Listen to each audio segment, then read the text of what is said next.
이번 주에요. 어떤 분들이 카페에서 그런 서로 논쟁하는 걸 봤어요. 어떤 논쟁이었냐면, 구원은 쉽다. 한 분은 구원은 어렵다. 하는 논쟁이었어요. 사실 근데요, 우리 사람이 가장 힘든 게 구원을 받느냐 못 받느냐 하는 거잖아요. 예수 믿는 목적이 뭐예요? 구원받으려는 거잖아요. 그런데 저도 성경을 볼 때 구원이 헷갈리더라고요. 근데 성도들 입장이 당연하죠. 그래서 구원에 대해서 정확하게 정립을 해야 될 필요를 느꼈습니다. 그래서 성령께서 이번 주 제가 성경 제일 많이 봤어요. 마태, 마가, 누가, 요한부터 해가지고 신약을 한 반 정도 본 것 같아요. 왜냐하면 가장 중요한 것이 뭐라고요? 구원이기 때문에 그래요. 그래서 구원에 대해서 2주 정도 할지 한 3주 정도 할지 잘 모르겠어요. 성령께서는 이미 구원에 대해서 말씀하실 것을 알고 계시고 저에게 작정하신 겁니다. 어떻게 하냐? 이번 주에 재밌는 일이 있었습니다. 목요일 날 저녁에 사모하고 같이 기도하려고 산에 가려고 했거든요. 차를 이렇게 주차장에 빼고 있는데 아내가 여보 저기 뒤를 봐 그러더라고요. 뒤를 봤더니 두꺼비 한 마리가 있는 거예요. 그래서 걔 잘못하면 내한테 죽잖아요. 그래가지고 차에 치여 죽으니까 발로 툭툭 쳤어요. 살리기 위해서.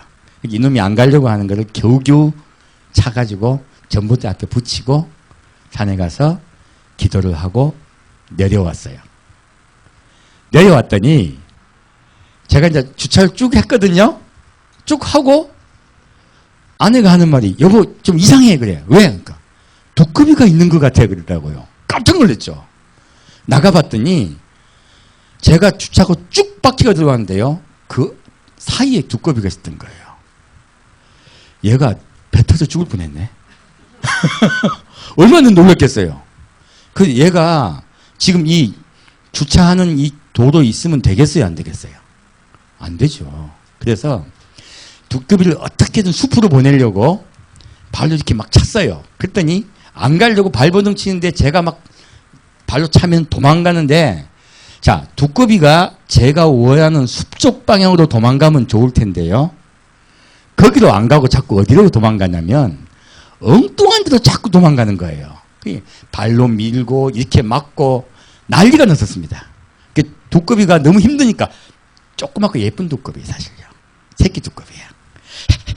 그리고 쉬는 거야.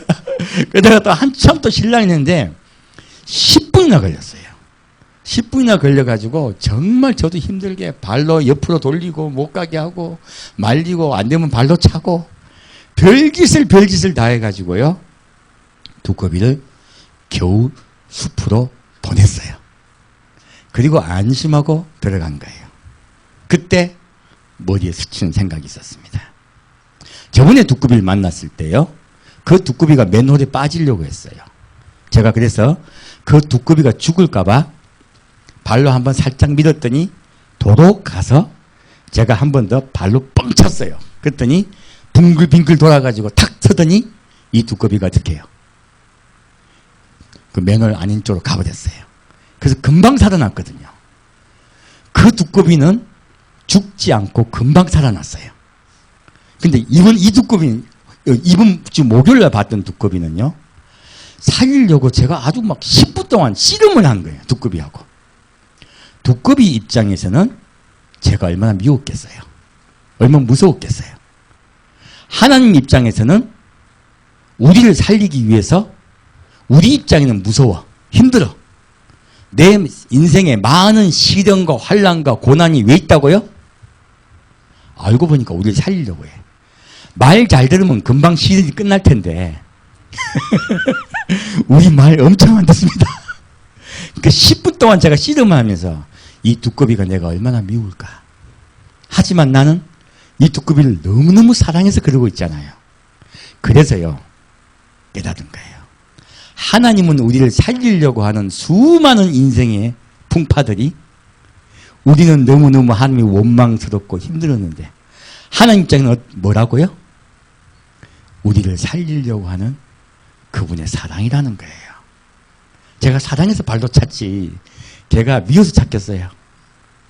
자, 그래서요 그 두꺼비들을 한번 구경시켜 드릴게요.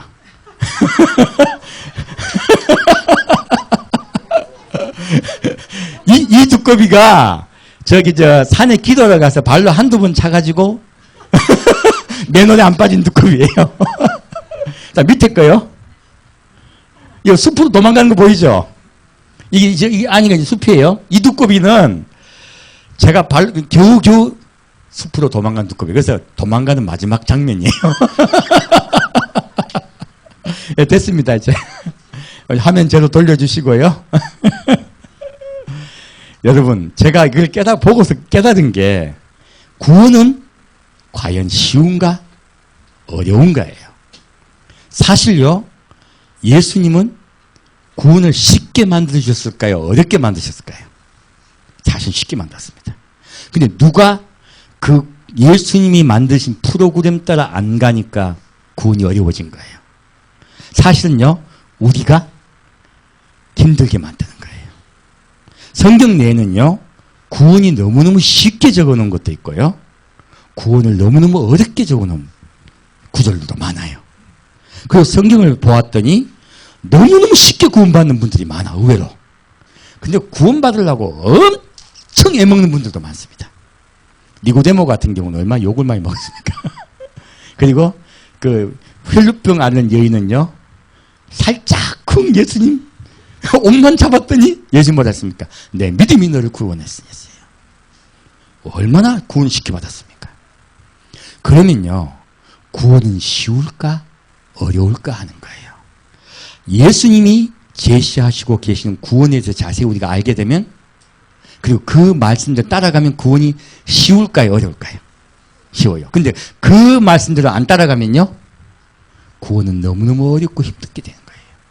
그래서 오늘은 구원이 과연 얼마나 쉬울까 어려울까 하는 그 부분을 볼 거예요. 그럼 먼저요, 구원이라는 의미부터 알아야 될 거 아니에요. 구원이 뭔가 우리가 의미부터 먼저 개념부터 이해를 하고 갑시다.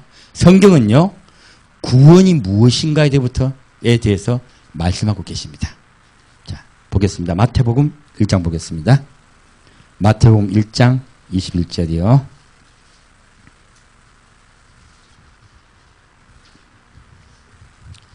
먼저 구원의 정확한 개념부터 보겠습니다. 마태복음 1장 21절입니다. 아들을 낳으리니 이름을 예수라 하라. 이는 그가 자기 백성을 저희 죄에서 구원할 자이심이라 하니라. 예수님의 이름의 뜻이 뭐라고요? 구원이에요. 그러면요, 이 성경책 전체는 무엇 때문에 써졌다고요? 우리를 구원하시기 위해서 썼다는 거지. 자, 그러면 다시 보겠습니다. 그럼 구원의 진짜 의미가 뭐냐고요? 우리가 생각하는 의미와 성경에서 말하는 의미가 좀 다릅니다. 그 의미를 볼 거예요. 자, 마태복음 1장 21절 보겠습니다. 예. 22절 봤죠? 자, 22절. 이 모든 일에 된 것은 주께서 선지자로 하신 말씀을 이루려 하심이니 가라사대 보라, 처녀가 잉태하여 아들을 낳을 것이요 그 이름은 임마누엘이라 하리라 하셨으니 이를 번역한즉 하나님이 우리와 함께 계시다 함이라. 구원의 뜻이 뭐라고요? 하나님이 우리와 함께 계시는 거예요. 그러면요, 하나님이 우리와 함께 계시면 우리가 뭘 받는다고요? 구원을 받은 거예요, 이미. 그래서요, 놀랍게도요, 구원의 뜻이요, 뭐라고요? 주님이 우리와 가족되겠다는 뜻이란 거예요. 그거 주님께서 우리 아버지가 되셨던, 우리 신랑이 되셨던, 어떠한 의미든 간에요, 친구가 되셨던, 성경은요, 누구요? 친밀하게 내가 너희와 함께 살겠다는 뜻이라는 거예요. 그것이 구원의 뜻입니다. 그러면 왜 그렇게 말씀하시냐는 거예요. 원래 의미로 가보겠습니다. 자, 창세기로 가겠습니다. 창세기 2장 22절입니다.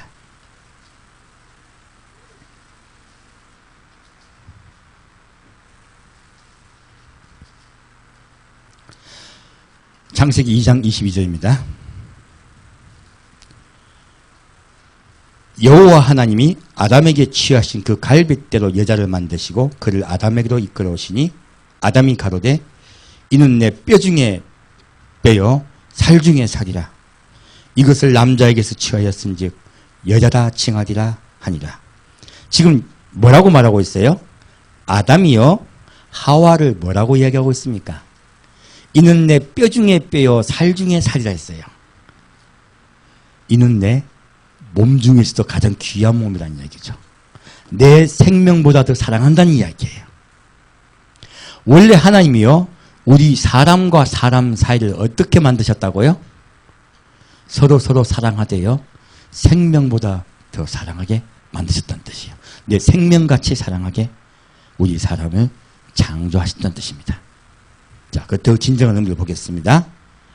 이러므로 남자가 부모를 떠나 그 아내와 연합하여 둘이 한 몸을 이룰지로다. 자, 이건 무슨 말씀이냐면요. 이렇게 사람을 만든 목적이 뭐냐면 예수님이요. 누구요? 하나님 곁을 떠나 누구? 우리 사랑과 아내인 사랑과요 연합하여 하나가 되기 위해서 우리를 만드신 거예요. 그것이 사람을 만드신 목적입니다. 아까 지금 예수님 마태복음도 말씀하셨죠. 뭐라고 말씀하겠습니까? 너희와 함께 살겠다고 하신 거예요.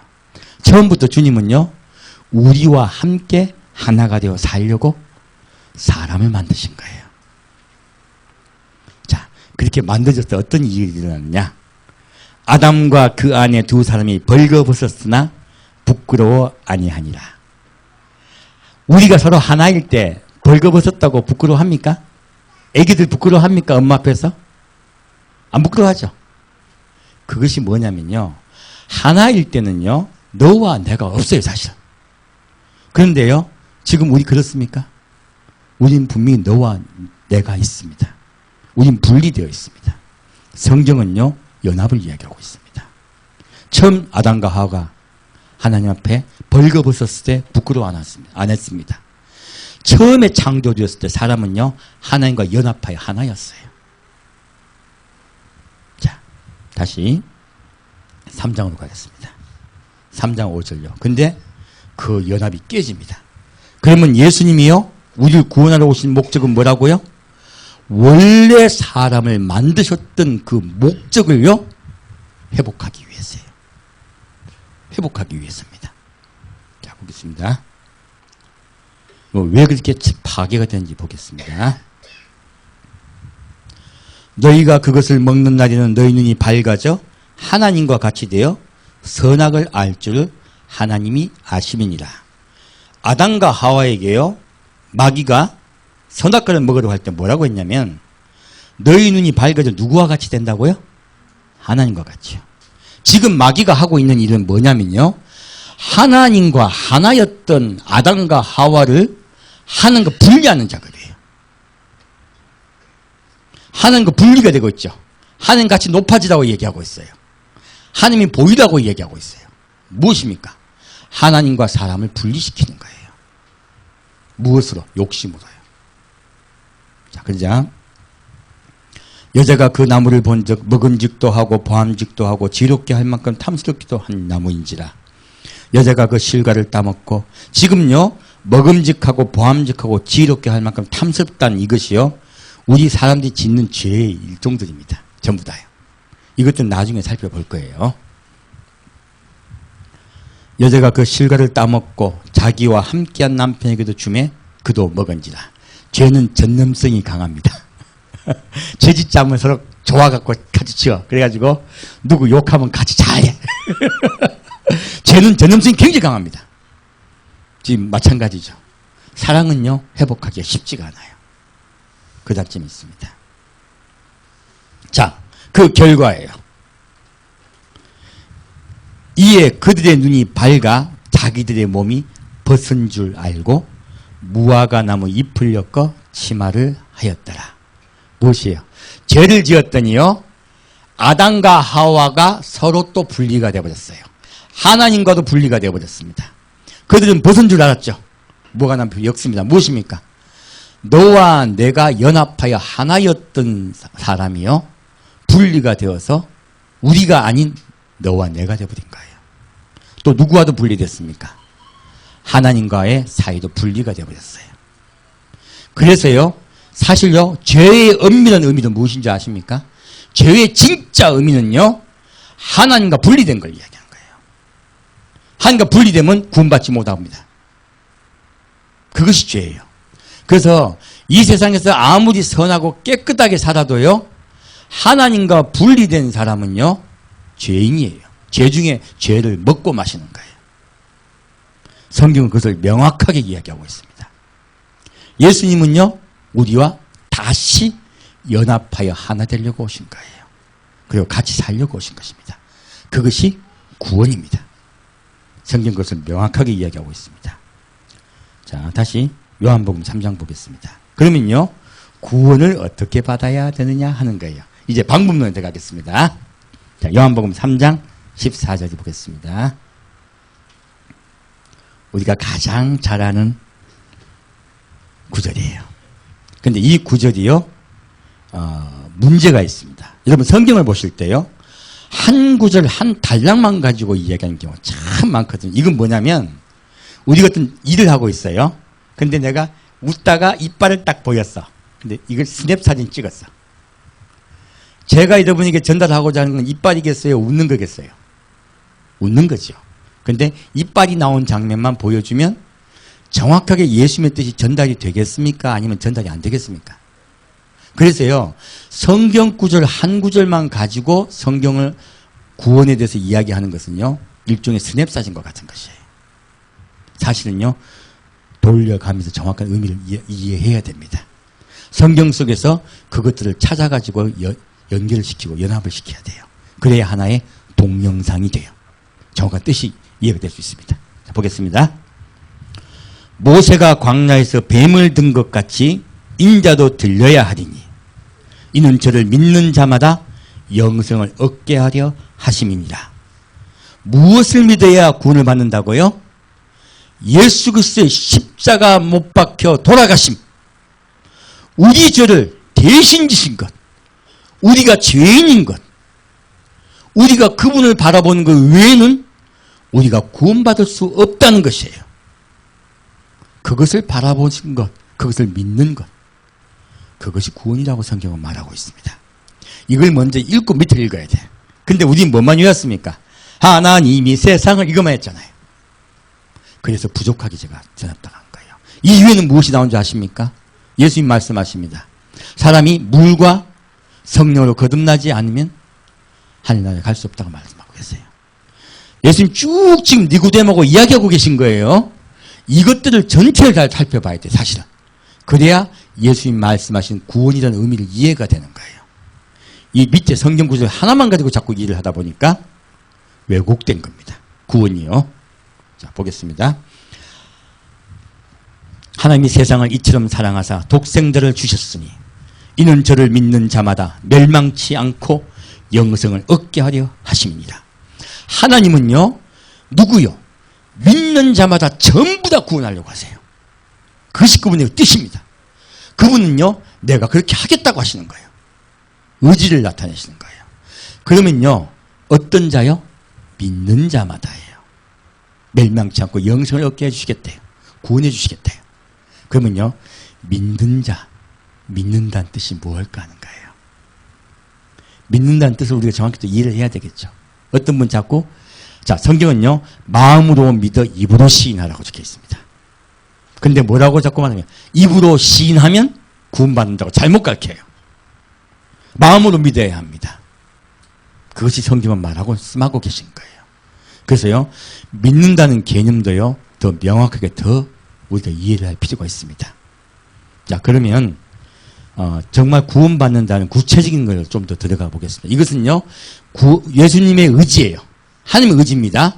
그럼 우리는 믿는다는 의미를 더 정확히 이해를 해야 돼요. 이것은 누가 해야 될 거예요? 우리가 해야 될 일이에요. 예수님은 다 이루었다 하셨습니다. 십자가에 못 박히셔 돌아가십니다. 다 이뤘다 이미 말씀하셨어요. 이제 이루어야 될 것은 우리가 이루어야 됩니다. 자, 그것을 보겠습니다. 자, 마태복음 5장 보겠습니다.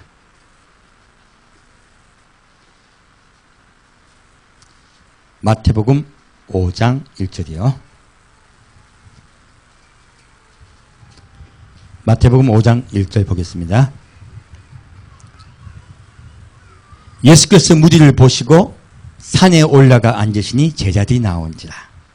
입을 열어 가르쳐 가라사대 심령이 가난한 자는 복이 있나니 천국이 저희 것이며.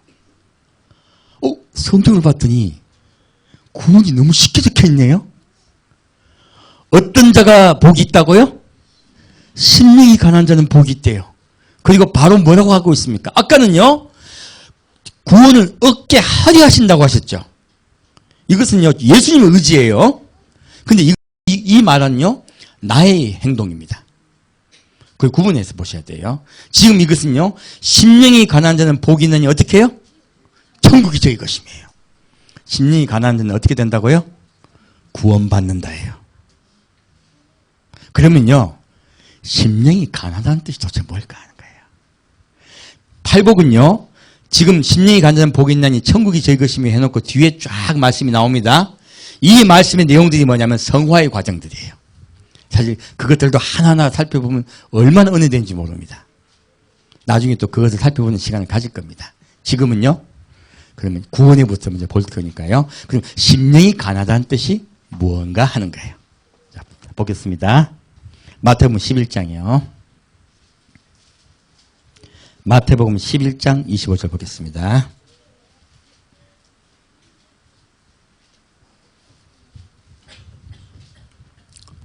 마태복음 11장 25절입니다.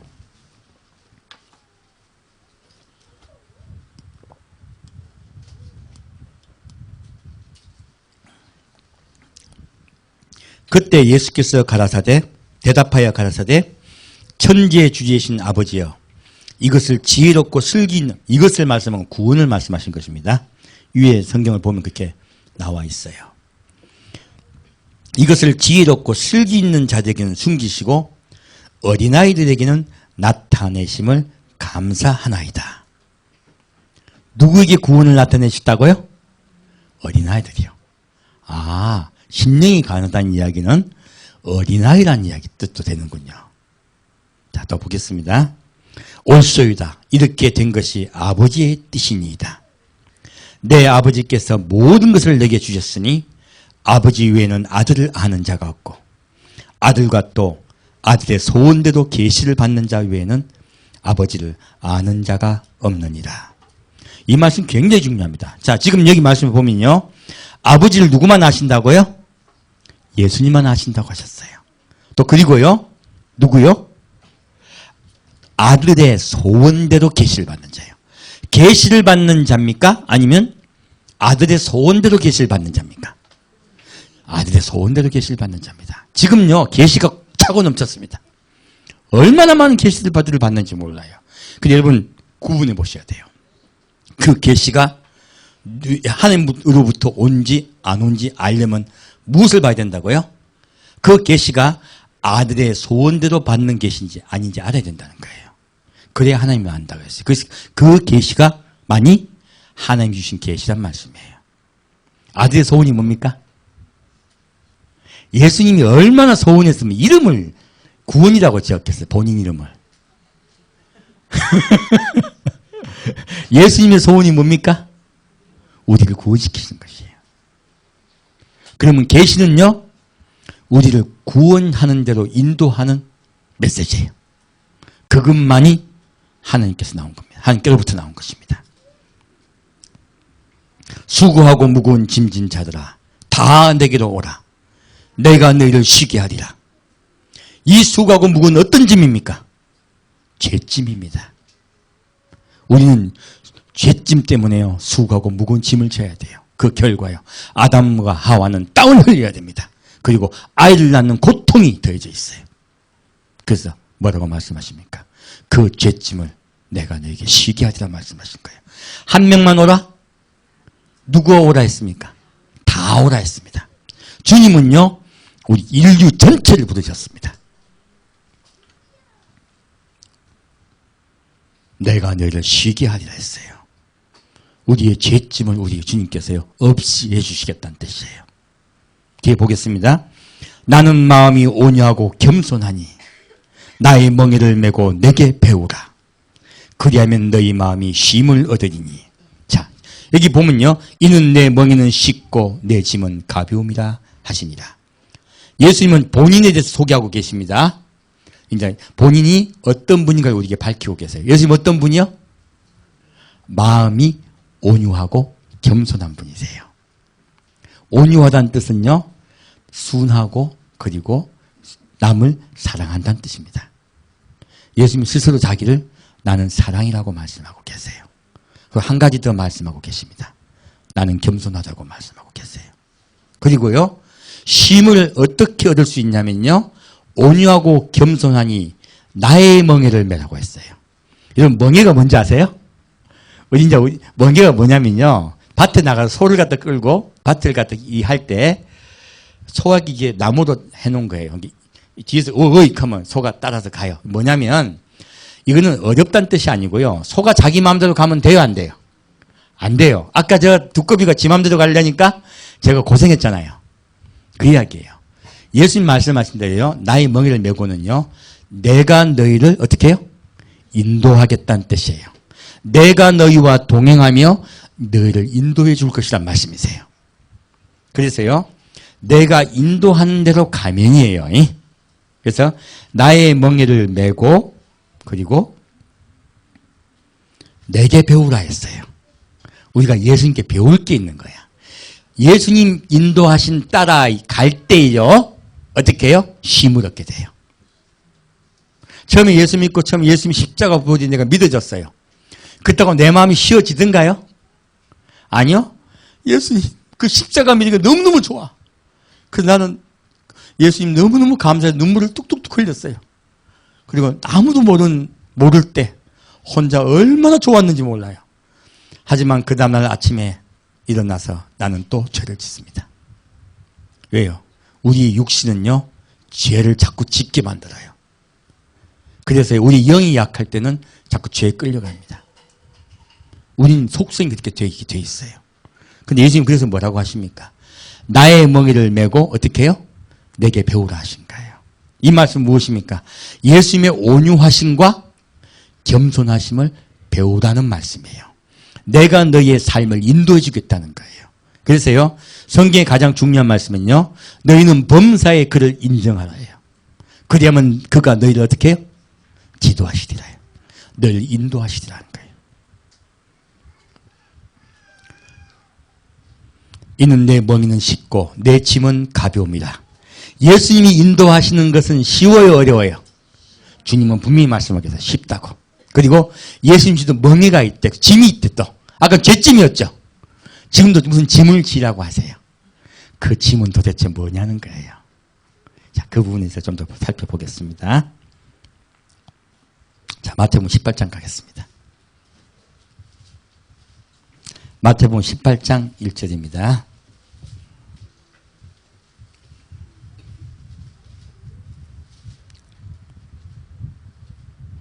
그때 제자들이 18장 1절입니다. 그때 제자들이 예수께 나와 가로되 천국에서는 누가 크니이까?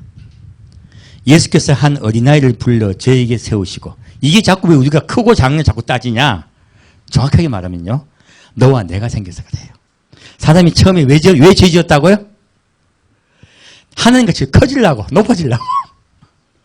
알고 보면요, 사람이 죄 짓게 된 가장 큰 이유는 교만 때문입니다. 교만해지려고 했기 때문에 그래요. 하나님과 같이 되려고 했기 때문에 그래요.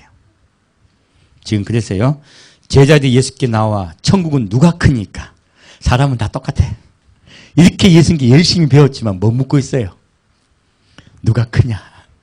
예수님 돌아가시기 직전에 뭐 하고 있습니까? 네가 크냐 내가 크냐 따지고 싸웠죠. 사람은 똑같습니다. 예수님 부활하시고 디베라 바닷가에서 누구? 베드로 만났을 때 베드로 누구하고 이야기했습니까? 요한 보고. 쟤는 어떻게 돼요? 뭡니까? 사람은요, 비교하는 게 우리의 본성입니다. 그 비교하는 우리의 본성은 언제 없어지냐? 천국 가세요. 베드로 그렇게 은혜 받고도 비교하고 있잖아요. 우린요, 우리 본성, 속성이 어쩔 수 없습니다. 그래서요, 지금 여기서 어떻게 해요? 싸울지라 하신 거예요. 시험에 들지 않도록 쉬지 말고 기도하라 하신 거예요. 우리의 육은 작고요, 우리를 죄짓게 만들려고 해요. 그래서 예수께서 한 어린아이를 불러 저희 가운데 세우시고 가라사대 진실로 너희에게 이르노니 너희가 돌이켜 어린아이들과 같이 되지 아니하면 결단코 천국에 들어가지 못하리라. 그러므로 누구든지 이 어린아이와 같이 자기를 낮추는 그이가 천국에서 큰 자니라. 아, 천국 가는 것은요, 어떤 자가 간다고요? 어린아이 같이 자기를 낮추는 자예요. 어린아이 뜻은요, 어린아이들도 죄 많이 짓습니다. 애들 죄 안 짓는다는 이야기 아니야. 서로 싸우고, 그리고 먹는 거 하나 갖고 얼마나 싸웁니까? 그런 뜻 아니에요. 어린아이 같이 낮아진 자를 얘기한 거예요. 보니까. 천국은 어떤 자가 가는 나라요? 예수님 같이 겸손한 자가 가는 나라입니다. 그리고요, 온유해지는 것은 성화의 과정이에요. 점점 예수님의 사랑이 우리에게 부어지는 것은 성화의 과정입니다. 천국은 놀랍게도 겸손한 자가 가는 나라예요. 그래서 아까 심령이 가난한 자는 복이 있나니 천국이 저희 것이며 하신 거예요. 또 누구든지 내 이름으로 이른 어린아이 하나를 영접하면 곧 나를 영접함이니 누구든지 나를 믿는 이 소자 중 하나를 실족해 하면 차라리 연자맷돌을 그 목에 달리우고 깊은 바다에 빠뜨리는 것이 나으니라.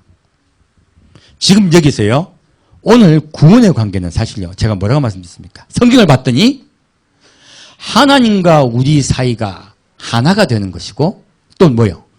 사람과 사람 사이가 사실 하나 되는 거예요. 그 뒤에 또가 붙어요. 또가. 그것이 구원의 원목, 목적입니다. 하나 되게 하기 위함이에요. 모두 다. 그래서 예수님 또라고 말씀하신 거예요. 무엇입니까? 사람과 사람 사이를 말씀하신 거예요. 그래서요, 어린아이 하나를 영접하면 곧 나를 영접하며, 무엇입니까? 우리가 다른 사람을 대접하면 누구를 대접하는 거라고요? 예, 예수님을 대접하는 것이에요. 그리고 또 누구요? 남을 시험 들게 하여 그를 구원받지 못하게 하면 뭐라고요? 차라리 네 혼자 자살하는 게 낫다는 뜻이에요. 연자못돌을 메고 바다에 빠뜨리우면 본인이 빠뜨려지는 거잖아요. 차라리 자살하여 죽는 것이 너희가 고통이 덜할 거라고 말씀하신 거예요. 얼마나 예수님이요, 남과의 관계를 중요하게 여긴지 모릅니다. 우리 그리스도인들은 이거 굉장히 명심해야 됩니다. 왜요? 구원은요, 처음부터 하나됨이기 때문에 그래요. 하나님과 사람 간에, 그리고 사람과 사람 사이에요. 자, 다시 5절 보겠습니다. 10절 보겠습니다. 삼가 이 소자 중 하나도 업신여기지 말라. 너에게 말하노니 저희 천사들이 하늘에서 하늘에 계신 내 아버지의 얼굴을 항상 배웁느니라. 여러분, 한 분 한 분 대할 때 어떻게 대하라고요? 귀하게 대하라는 거예요. 작다고, 그리고 믿음 없다고, 교회 나온 지 얼마 안 된다고 함부로 대하라? 아니요. 귀하게 대하라는 겁니다. 자, 다시 읽겠습니다. 너희 생각에는 어떻겠느냐? 만일 어떤 사람이 양 100마리가 있는데 그 중에 하나가 길을 잃었으면 그 99마리를 산에 두고 가서 기른 양을 찾지 않겠느냐? 진실로 내게 이르노니 만일 찾으면 길을 잃지 아니한 99마리보다 이것을 더 기뻐하리라. 이와 같이요, 이 소자 중에 하나라도 잃어지는 것은 하늘에 계신 너희 아버지의 뜻이 아니니라. 하나님 우리 사람 한 명 한 명 전부 다 구원해보고 싶어 하세요. 그런데 우리 모든 인류가 구원받고 있습니까? 하나님 그래서 슬퍼하고 울고 계셔요. 지금도. 우리를 모두 구원하고 싶어 하세요.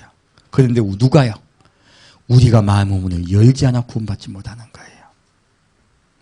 예수님께서 말씀하셔서 한 명이라도요. 한 명이라도 천국 가지 않는 것은, 이루어지는 것은 누구 뜻이 아니라고요? 아버지 뜻이 아닙니다. 그건 그분의 뜻이 아닙니다. 다시 19절 보겠습니다. 진실로 다시 너에게 이르노니 너희 중에 두 사람이 땅에서 합심하여 무엇인지 구하면 하늘에 계신 내 아버지께서 저희를 위하여 이루게 하시리라. 두세 사람이 내 이름을 모인 곳에는 나도 그들 중에 있느니라. 예수님 말씀하세요. 혼자 나에게 나오라고 말씀하고 계세요. 너희가 마음을 합하여 하나 되라고 말씀하고 계세요. 놀랍게도 성경은요, 너희가 마음을 합하여 나에게 나오라고 말씀하고 계세요. 그럴 때 누가 계시겠다고요? 너희가 두세 사람이 모이면. 그래서 예배가 중요한 거예요. 예배는 혼자 모여 예배 봅니까? 함께 모여 예배 봐야 됩니까? 함께 마음을 합하여 하나됨으로 예배 봐야 돼요. 그러할 때 어떻게 된다고요? 그 속에 내가 함께 계시겠다는 거예요. 내가 거기 오겠다고 말씀하신 거예요. 지금 여기 누가 와 계신다고요? 예수님 와 계세요. 여러분 옆에 앉아 계세요. 주님께서 약속하신 거예요. 내가 한마음이 되어서 나에게 예배 보면 내가 그곳에 있겠다고요. 자, 35절 보겠습니다.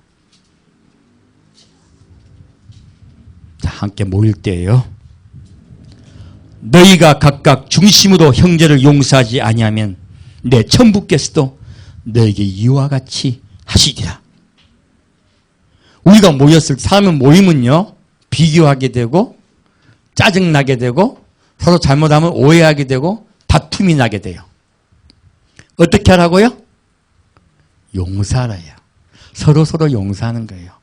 베드로가 예수님께 그렇게 은혜 받고 간 그 현장에서도 비교하잖아요. 사람은요, 저를 포함해 모두가 뭐라고요? 모두 죄인의 개수들이에요. 서로에게 상처 줄 수 있습니다. 어떻게 하라고요? 그때마다 용서하십시오. 그리고 서로 사랑하도록 최선을 다해야 돼요. 그게 주님의 우리에게 당부하신 당부예요. 무엇입니까?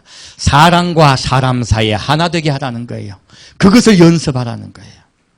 그때 내가 너희와 함께 하시겠다는 거예요. 자, 다시 마태복음 23장 보겠습니다.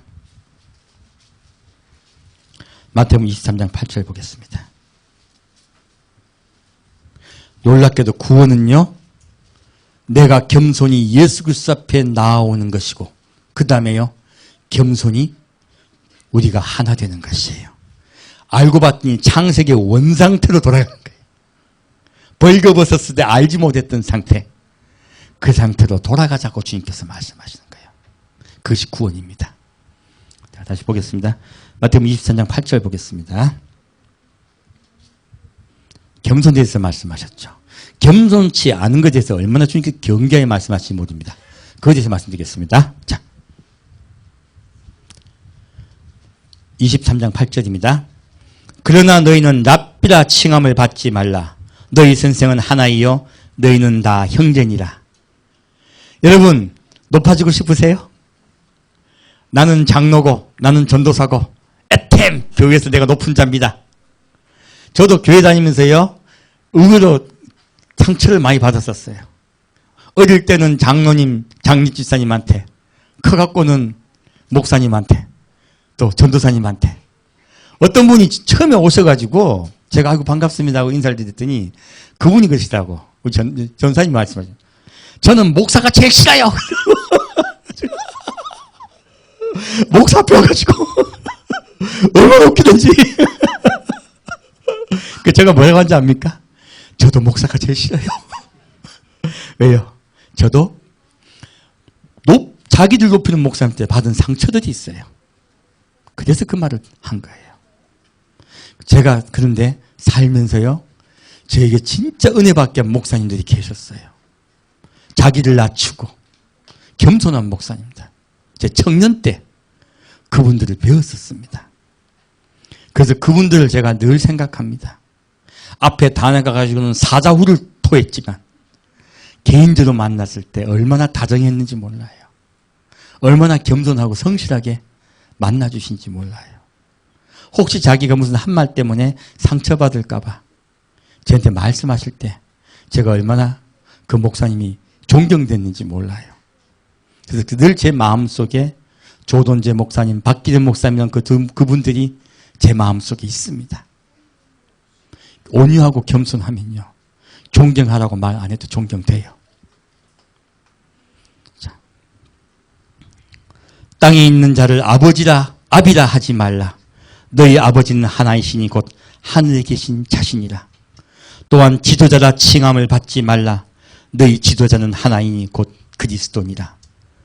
너희 중에 큰 자는 너희를 섬기는 자가 되어야 하리라. 누구든지 자기를 높이는 자는 낮아지고 누구든지 자기를 낮추는 자는 높아지리라. 여러분, 나이 많아도 섬기는 자가 되시기를 축원드립니다. 이 교회의 가장 높은 자는 누구라고요? 섬기는 자예요. 이 교회의 가장 높은 자는 당연히 예수님이죠. 우리끼리 하는 이야기예요. 우리 사이에 누가 높은 자라고요? 섬기는 자, 낮아진 자. 천국에서 누가 높은 자요? 섬기는 자, 낮아진 자예요. 주님께서 그 나라에서 가장 귀하고 높게 여기는 자는 낮아진 자입니다. 겸손에 대해서 말씀드리고 있는 것입니다. 자, 다시 마지막 결론을 내리겠습니다. 요한 1서입니다. 요한 1서 3장 보겠습니다. 요한 1서 3장 14절 말씀입니다.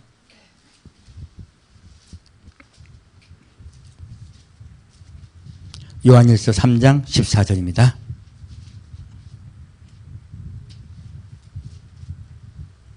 읽겠습니다.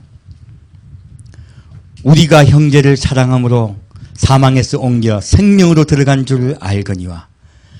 요한은 놀랍게도 딱 결론을 내리고 있습니다. 뭐라고 말하고 있습니까? 우리가 형제를 사랑함으로예요. 사망에서 옮겨 생명으로 들어간 줄 알거니와 사랑치 아니하는 자는 사망에 거하느니라. 우리가 예수에게 생명을 거둔 것, 구원을 받은 것이 증표가 뭐라고요? 우리 마음속에 사랑이 있냐 없느냐 하는 거예요. 놀랍게도요. 너희가 예수를 사랑하느냐, 그리고 형제를 사랑하냐, 그분이 묻고 계신 거예요. 그 형제를 미워하는 자마다 살인하는 자니 살인하는 자마다 영생이 그 속에 거하지 아니하는 것을 너희가 아는 바라.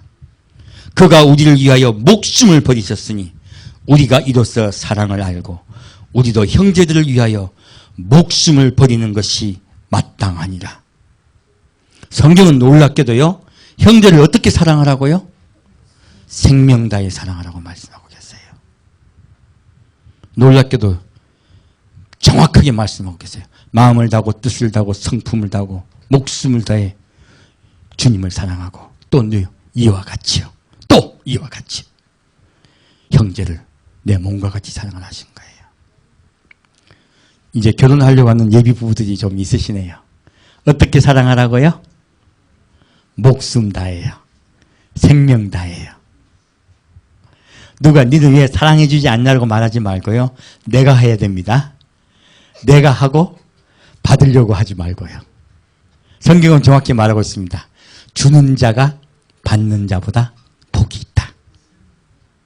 여러분 가정에 복이 충만하기를, 예수 그리스도의 복이 충만하기를 소망합니다. 주는 자 되시기를 소망합니다. 자, 다시요. 누가 이 세상 재물을 가지고 형제의 궁핍함을 보고도 도와줄 마음을 막으면 하나님의 사랑이 그 속에 어찌 그 속에 거할까 보냐. 자녀들아, 우리가 말로 혀로만 사랑하지 말고 오직 행함과 진실함으로 하자. 이로써 우리가 진리에 속한 줄을 알고 또 우리 마음을 주 앞에서 굳세게 하리로다. 우리 마음이 혹 우리를 책망할 일이 있거든 하물며 우리 마음보다 크시고 모든 것을 아시는 하나님일까 보냐. 사랑하는 자들아, 만일 우리 마음이 우리를 책망할 것이 없으면 하나님 앞에 담대함을 얻고 무엇인지 구하는 바를 그에게 받나니 이는 우리가 그의 계명들을 지키고 그 앞에서 기뻐하시는 것을 행합니다. 이 계명들은 무엇입니까?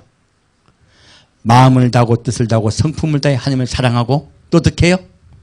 서로 사랑하는 거예요. 그것이 계명들의 말씀이에요. 사랑에 관해서 얘기한 것입니다. 쉽게 율법 얘기 아니에요. 그래서 성경 말씀은 어떻게 해요? 딱 한 장 찍어가지고 하면 안 된다고 했죠. 다 같이 봐야 돼요. 위의 것을 봤더니 지금 요한이 말하고 있는 계명은 사랑에 관한 것이에요. 이해가 가셨죠? 너희가 이렇게 사랑하라고 한 거예요. 자, 23절 보겠습니다. 그의 계명은 이것이니 곧 그 아들 예수 그리스도의 이름으로 믿고 그가 우리에게 주신 계명대로 뭐라고요? 서로 사랑할지니라.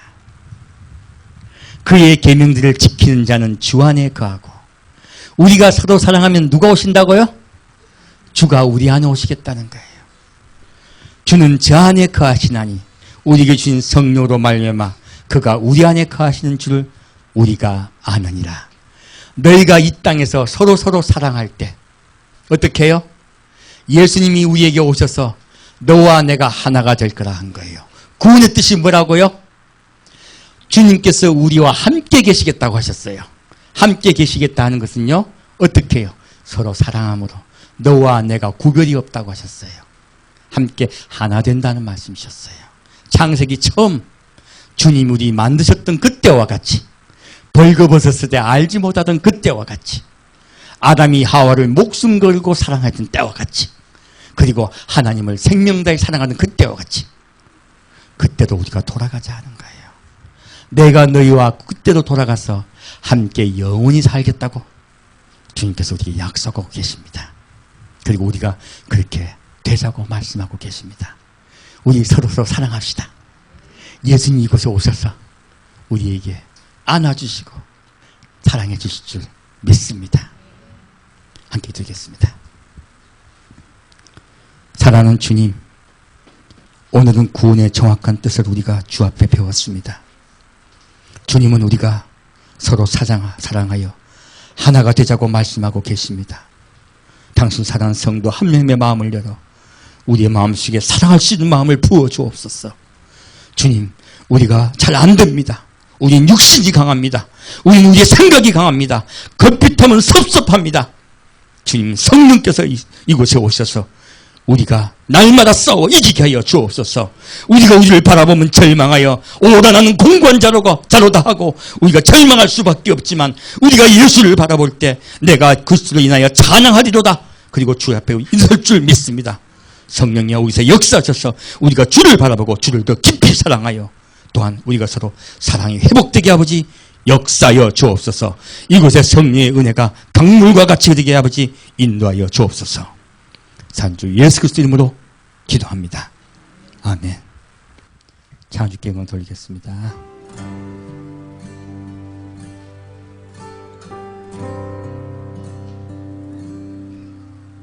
보혈을 지나 하나님 품으로 보혈을 지나 아버지 품으로 보혈을 지나 하나님 품으로 한 걸음씩 나아가네. 보혈을 지나 하나님 품으로 보혈을 지나 아버지 품으로 보혈을 지나 하나님 품으로 한 걸음씩 나아가네. 존귀한 주보혈이 내 영을 새롭게 하시네. 존귀한 주보혈이 내 영을 새롭게 아멘. 자매님들만 고백하겠습니다. 보혈을 지나 하나님 품으로 보혈을 지나 아버지 품으로 보혈을 지나 하나님 품으로 한 걸음씩 나아가 형제님들 고백하겠습니다. 보혈을 지나 보혈을 지나 하나님 품으로 보혈을 지나 아버지 품으로 보혈을 지나 하나님 품으로 한 걸음씩 나아가네. 다같이 존귀한 주 보혈이 내 영을 새롭게 하시네. 존귀한 주 보혈이 내 영을 새롭게 하네. 존귀한 주 보혈이 내 영을 새롭게 하시네. 존귀한 주 보혈이 내 영을 새롭게 하네. 존귀한 주 보혈이 내 영을 새롭게 하시네. 존귀한 주 보혈이 내 영을 새롭게 하네.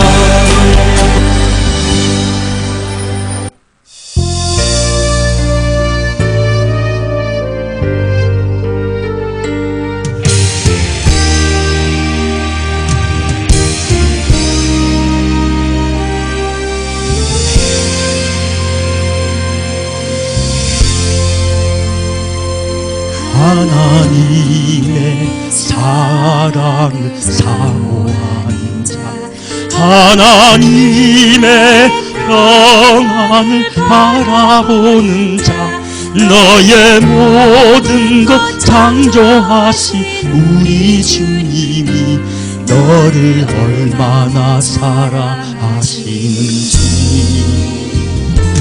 하나님께 찬양과 경배하는 자, 하나님의 선하심을 닮아가는 자, 너의 모든 것 창조하신 우리 주님이 너를 자녀 삼으셨네. 하나님 사랑의 눈으로 너를 어느 때나 바라보시고 하나님 인자한 기록도 언제나 너에게 기울이시니 어두움에 밝은 빛을 비춰주시고 너의 작은 신음에도 응답하시니 너는 어느 곳에 있든지 주를 향하고 주만 바라볼지라.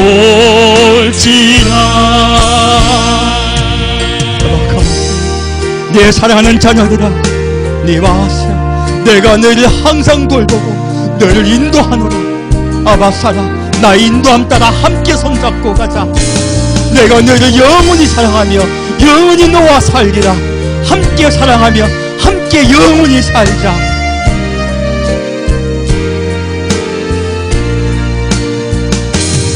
하나님 사랑의 눈으로 너를 어느 때나 바라보시고 하나님 인자한 귀로서 언제나 너에게 기울이시니 어두움에 밝은 빛을 비춰주시고 너의 작은 신음에도 응답하시니 너는 어느 곳에 있든지 주를 향하고 주만 바라볼지라. 이 사랑의 눈으로 너를 어느 때나 바라보시고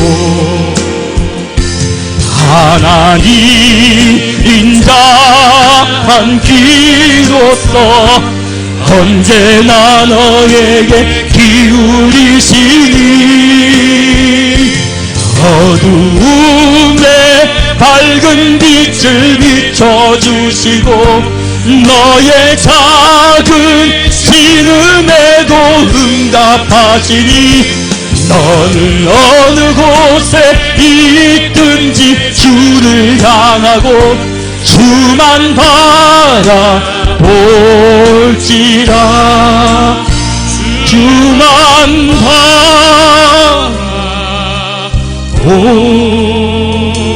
바라볼지라.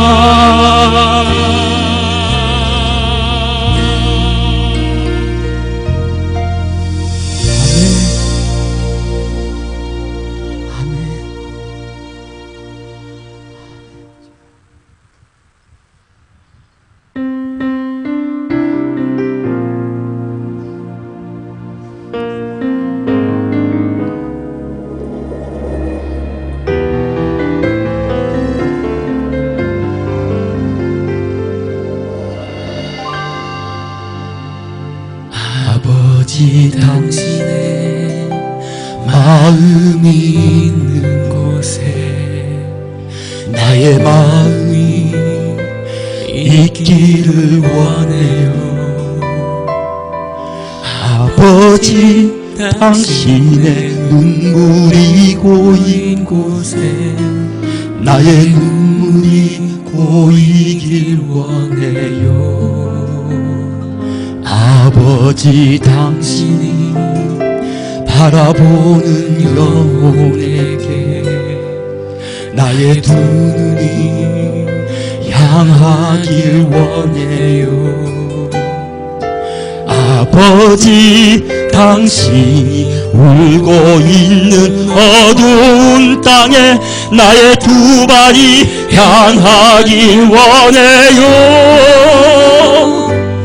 나의 마음이 아버지의 마음 알아.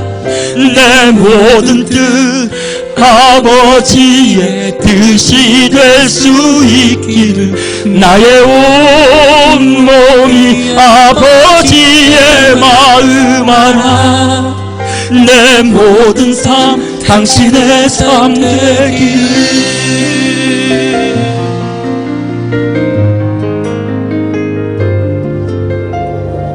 아버지 당신의 마음이 있는 곳에 나의 마음이 있기를 원해요. 아버지 당신의 눈물이 고인 곳에 나의 눈물이 고이길 원해요. 아버지 당신이 바라보는 영혼에게 나의 두 눈이 향하길 원해요. 아버지 당신이 울고 있는 어두운 땅에 나의 두 발이 향하길 원해요. 나의 마음이 아버지의 마음 알아. 내 모든 뜻 아버지의 뜻이 될 수 있길 나의 온 몸이 아버지의 마음 알아. 내 모든 삶 당신의 삶 되기를 나의 마음이 아버지의 마음 알아. 내 모든 뜻 아버지의 뜻이 될 수 있기를 나의 온 몸이 아버지의 마음 알아. 내 모든 삶 당신의 삶 되기를 내 모든 삶 당신의 삶 되기를.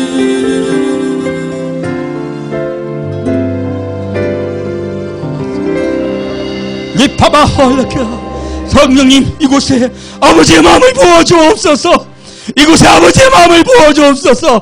우리의 마음속에 온유와 겸손의 마음을 부어주옵소서. 우리가 주 앞에 나와 겸손케 아버지 이끌어주옵소서. 우리 마음속에 사랑으로 인도하여 주옵소서. 당신의 사랑이 우리 마음속에 부어주옵소서. 당신의 사랑이 이곳에 차고 넘치게 하여 주옵소서. 우리의 성도의 마음속에 성령의 비가 내게 하여 주옵소서. 우리 마음속에 온전히 주와 함께 하시고 주의 은혜와 사랑이 차고 넘치게 아버지 이곳에 역사하여 주옵소서.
사랑하는 주님,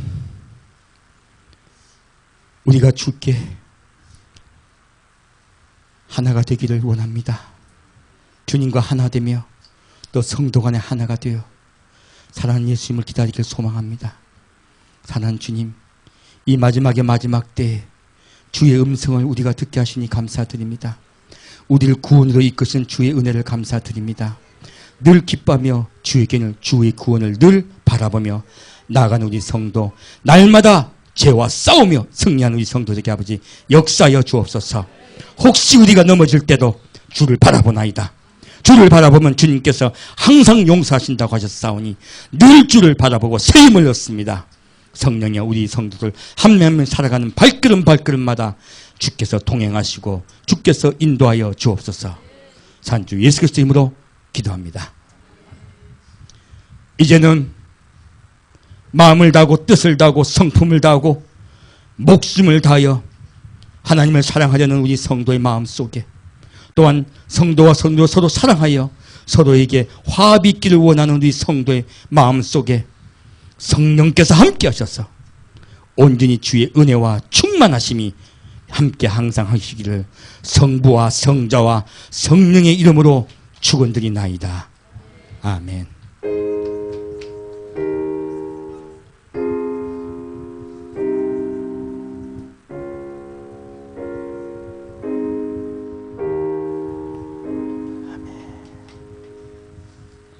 예배를 마칩니다.